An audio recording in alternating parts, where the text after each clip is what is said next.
بسم اللہ الرحمن الرحیم اللہم صلی علی سیدنا محمد وعلی آل سیدنا محمد وبارک وسلم۔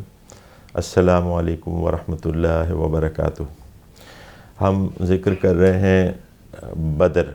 غزوہ بدر کا، جس کو قرآن میں یوم الفرقان کے نام سے بھی یاد کیا گیا۔ یوم الفرقان فرق کر دینے والا، اس کو الگ کر دینے والا، ایمان کو اور کفر کو۔ ظاہر ایک تو فرق یہ ہے کہ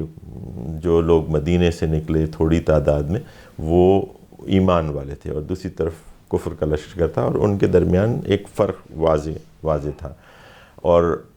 اس کے علاوہ جو دونوں جو قافلے تھے اور دونوں جو لشکر کہہ لیں، ان کو مدینے سے نکلنے والا تو کسی طور بھی لشکر نہیں تھا، کیونکہ وہ ایک جنگ کے لیے آئے ہی نہیں تھے۔ ان کا تو یہ مقصد تھا کہ وہ جو قافلہ آ رہا ہے ابو سفیان کا، اس کی ملاقات ہو جائے، اور اس کے لیے نہ ان کی تیاری تھی، اور ویسے بھی مال و اسباب کی کمی تھی، تو نہ تو ہتھیار بندی میں وہ بہت مکمل تھے، نہ ہی سواریوں کے معاملے میں۔ ہم نے دیکھا کہ وہ تین افراد جو ہیں وہ اونٹنیوں کے اوپر سفر کرتے تھے، اور باری باری وہ چینج کرتے۔ اب یہاں پہ بھی جیسے ہم نے کہا، ہر چیز میں آپ ہمارے لیے یہ جو لیسنز ہیں، جو اسباق ہیں، اس میں رسول اللہ صلی اللہ علیہ وسلم سفر کر رہے ہیں، دو اور آدمی، ایک علی ابن ابی طالب ہیں، غالباً ایک اور صحابی ہیں رضی اللہ تعالیٰ عنہ، تو ان کے ساتھ یہ ایک اونٹنی پہ باری بائی ٹرن وہ بیٹھتے ہیں اور دوسرے بیٹھتے ہیں۔ تو آپ کو کہا جاتا ہے کہ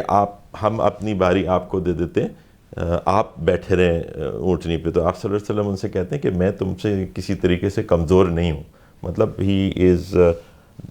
گوئنگ تھرو، وہ اسی سختی سے اپنے آپ کو بھی گزار رہے ہیں جس سے ان کے صحابہ گزرے ہیں۔ یہ ایک طرح کا ایک اچھا میسیج ہے جو جا رہا ہے، جو آپ کے جو سپاہ ہے اور آپ کے جو لوگ ہیں ان کے ساتھ جا رہے ہیں، ان کو پتہ ہے کہ میرا رسول بھی اور میرا لیڈر بھی وہی کچھ سختیاں جھیل رہا ہے جو میں جھیل رہا ہوں۔ ایسا نہیں ہے کہ مجھے ایک سخت معاملے میں ڈال دیا اور خود جو ہے وہ آرام سے چل رہے ہیں ہمارے ساتھ۔ تو ایک یہ ہے کہ انہوں نے ایکوالٹی کے حساب سے، پھر ہم آگے دیکھیں گے کہ مشورے کے حساب سے بھی کبھی آپ نے لوگوں سے رائے مانگی ہے کسی معاملے میں، کسی نے خود رائے دے دی ہے، یہ ہم آگے دیکھتے ہیں، اس میں کئی سبق ہیں۔ بہرحال ایک اور یہ کہ آپ نے اپنے ذہن کو استعمال کیا، اپنے وزڈم کو استعمال کیا، اور جو دنیاوی جو اسباب ہیں ان کا بھی بہترین استعمال کیا اس پوری پلان کے لیے، کہ جس طرح انہوں نے جنگ لڑی۔ حالانکہ وہ جنگ کی توقع کر کے بھی نہیں گئے تھے، لیکن جب ان کو سامنا کرنا پڑا، جب ہم دیکھتے ہیں کہ وہ ایک شخص سے ملتے ہیں جو ابو بکر صدیق اور رسول اللہ صلی اللہ علیہ وسلم، اسی لیے کہ وہ معلومات حاصل کریں کہ وہ جو قافلہ چلا تھا شام سے وہ کہاں پہنچا، تو وہ شخص ان کو بتاتا ہے کہ مجھے تو کسی قافلے کا نہیں معلوم، لیکن میں نے ایک لشکر دیکھا ہے جو کہ بہت سارے لوگ ہیں اور وہ بہت تیار ہیں۔ تو رسول اللہ صلی اللہ علیہ وسلم اس سے پوچھتے ہیں کہ وہ کتنے لوگ ہیں؟ تو وہ کہتا ہے کہ مجھے یہ تو نہیں معلوم کہ کتنے، لیکن بہت سارے لوگ ہیں۔ اب آپ دیکھیے کہ آپ صلی اللہ علیہ وسلم نے اپنے وزڈم، اپنے ذہن کو استعمال کر کے، ذہانت کو استعمال کر کے اس کا اندازہ لگا لیا، اور بالکل ان کا اندازہ جو تھا وہ صحیح تھا۔ کیسے اندازہ لگایا کہ آپ صلی اللہ علیہ وسلم نے اس سے پوچھا کہ اچھا تمہیں یہ پتہ ہے کہ وہ لوگ کتنے اونٹ ذبح کرتے ہیں کھانے کے لیے ایک دن میں؟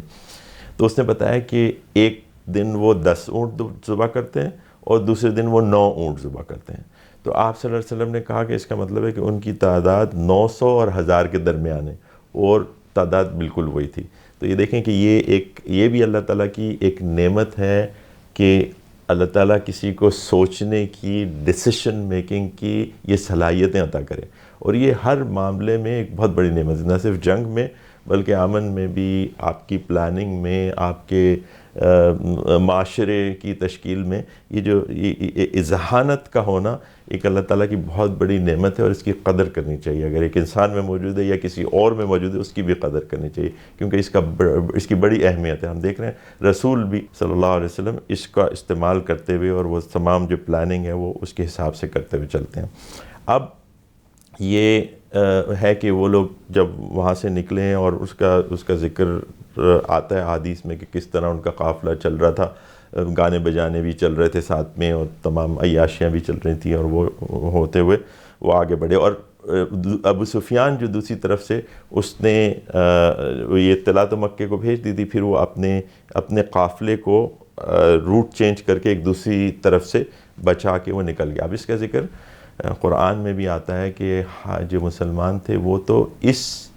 توقع کے ساتھ گئے تھے کہ وہ اس قافلے کے ساتھ ملیں گے، یعنی اس کا مال اسباب جو ہے وہ ان کے ہاتھ آ جائے گا، لیکن اللہ تعالیٰ کو کچھ اور منظور تھا۔ اللہ تعالیٰ کو یہ منظور تھا کہ اس روز فرقان کا دن بن جائے، اور یہ اسلام اور کفر کے درمیان ایک واضح ایک طرح کا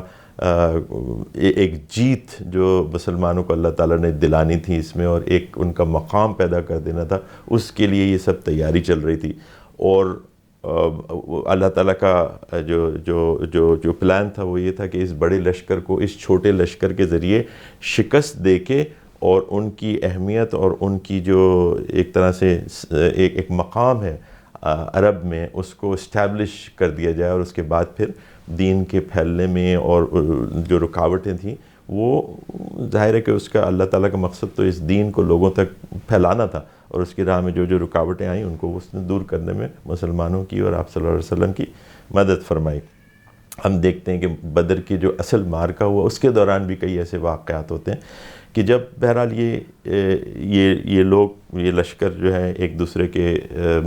قریب آتے جاتے ہیں، تو ایک یہ ہوتا ہے معاملہ کہ ہم مسلمانوں کے اندر کہ ہم رسول اللہ علیہ وسلم طے کرتے ہیں کہ فلاں جگہ کے اوپر ہم لشکر کو وہ ٹھہرائیں گے اور صف بندی ہم وہاں پہ کریں گے۔ تو ایک صحابی آپ صلی اللہ علیہ وسلم سے یہ کہتے ہیں، اب دیکھیے یہ بھی مشورہ اور کتنی اوپننیس ہے، کہ وہ پوچھتے ہیں کہ یہ کیا اللہ کی طرف سے آپ کو حکم آیا ہے کہ یہاں پہ ہم اپنی صف بندی کریں، یا اس میں کسی مشورے کی، کسی اوپینین کی جو اسٹریٹجی کے حساب سے صحیح ہے، اس کی گنجائش ہے؟ تو آپ صلی اللہ علیہ وسلم ان کو کہتے ہیں کہ آپ بتائیں کہ کیا آپ مشورہ دینا چاہتے ہیں؟ تو وہ کہتے ہیں کہ میرے خیال میں یہاں جہاں پہ آپ صلی اللہ علیہ وسلم تجویز کر رہے تھے پہلے، اس سے بہتر یہ ہوگا کہ ہم کچھ آگے بڑھ کے جو بدر کے قریب جو کنویں ہیں پانی کے، ان کو اپنے قبضے میں لے لیں، اور ان کی تک جو کفار کا لشکر جب آئے تو اس کی ان تک رسائی نہ ہو، اور ہم اس جگہ اپنی صف بندی کر لیں اور اس کو اپنے قبضے میں۔ تو رسول اللہ صلی اللہ علیہ وسلم اس کو کہتے ہیں کہ بہت اچھا مشورہ، اور اس کو مان لیتے ہیں۔ یعنی رسول اللہ صلی اللہ علیہ وسلم کئی معاملات میں اپنے صحابہ سے مشورے بھی کرتے ہیں، اور کئی معاملات میں بغیر مشورہ مانے بھی صحابہ جو ہیں وہ کچھ بات بتا دیتے ہیں، اور وہ ایک سلیقے کا، ایک طریقے سے، ایک ادب کے ساتھ انہوں نے بھی پوچھا کہ اگر اللہ کا حکم ہے تو پھر تو ٹھیک ہے، پھر تو ظاہر ہے کہ کوئی وزڈم، کوئی عقل اس کے آگے چلتی نہیں، لیکن اگر نہیں ہے اور اس کی گنجائش ہے کہ ہم کوئی مشورہ دے سکیں تو وہ حاضر ہے۔ تو اس طرح ہوتا ہے۔ ایک اور مقام پہ جب ایکچولی یہ نکلے ہیں، جب نکل کے اور یہ طے ہو گیا، یہ پتہ چل گیا کہ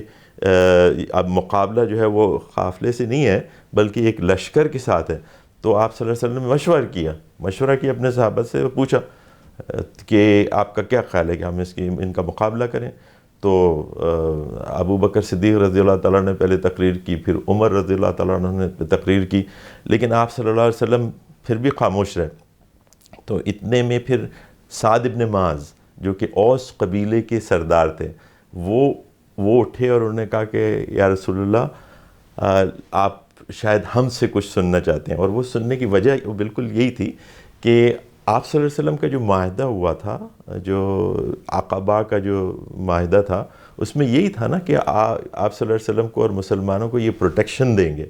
اس میں یہ تو واضح طور پہ نہیں تھا کہ اس پروٹیکشن کے اندر کسی سے جا کے مدینے سے باہر نکل کے اور جنگ کرنا بھی شامل ہے۔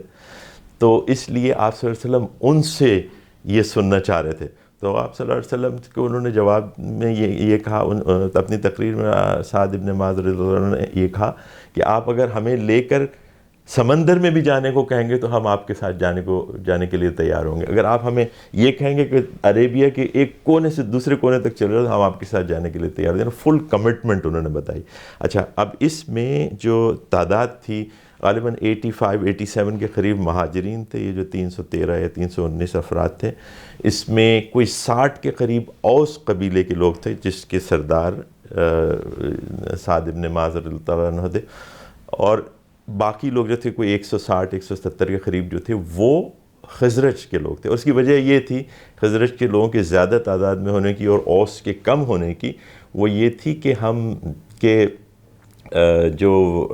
وہ جو ان کی جو چراگاہیں تھیں جانوروں کی اوس کی، وہ مدینے سے باہر تھیں۔ وہ جیسے ہم نے کہا کہ رسول اللہ علیہ وسلم ایک جلدی میں ایک سرپرائز دینے کے لیے وہ نکلے تھے اور کچھ لوگوں کو انہیں وہاں پہ چھوڑنا پڑا، اس لیے اوس کے لوگ نسبتاً کم تھے۔ اسی لیے ہم یہ بھی دیکھتے ہیں کہ بعد میں جب یہ صف بندی ہو رہی ہے تو سعد بن معاذ ہی یہ کہہ رہے ہیں، وہ کہہ رہے ہیں کہ یا رسول اللہ میرا خیال ہے کہ ہم آپ کے لیے ایک ایسی جگہ بنا دیتے ہیں کہ جہاں اونچائی پہ کھڑے ہو کہ آپ دیکھتے بھی رہیں کہ جنگ کس طرح چل رہی ہے، اور ساتھ میں کچھ اونٹنیاں بھی یہاں پہ چھوڑ دیتے ہیں کہ فرض کریں کہ اگر کسی وجہ سے ہم کو ہار ہو جاتی ہے اور ہم مارے جاتے ہیں تو پھر آپ کم سے کم صحیح سالم یہاں سے نکل جائیں۔ اور انہوں نے کہا کہ جو مدینے میں لوگ موجود ہیں وہ کسی طرح پہ بھی آپ سے کم محبت نہیں کرتے جتنی کی محبت یہاں پہ موجود لوگ کرتے ہیں، مطلب ان کی طرح وہ بھی آپ سے محبت کرتے ہیں، یعنی اوس کے دیگر لوگ تھے اور خزرج کے بھی لوگ تھے اور دیگر لوگ تھے جو مسلمان وہاں پہ اچھی بڑی تعداد میں 1500 کے قریب ایک گنتی کاؤنٹ آپ صلی اللہ علیہ وسلم نے ایک موقع پہ کیا تھا بدر سے پہلے، جو کہ ایبل باڈیڈ، جو کہ جنگ لڑنے کے قابل لوگ تھے۔ اب اس میں صرف 313 یہاں پہ آئے تھے، باقی تو وہاں موجود تھے۔ تو انہوں نے یہ مشورہ دیا کہ آپ اگر کچھ ایسا ہوا تو آپ جو ہے نکل جائیں اور اس کو دوبارہ ری آرگنائز کر کے اس موومنٹ کو اور اس اسلام کو اور اس مدینہ کی ریاست کو قائم رکھنے کی کوشش کریں اور اس دعوت کو آگے بڑھائیں۔ اقول قولی ھذا واستغفر اللہ لی ولکم ولسائر المؤمنین والمؤمنات۔ السلام علیکم ورحمۃ اللہ۔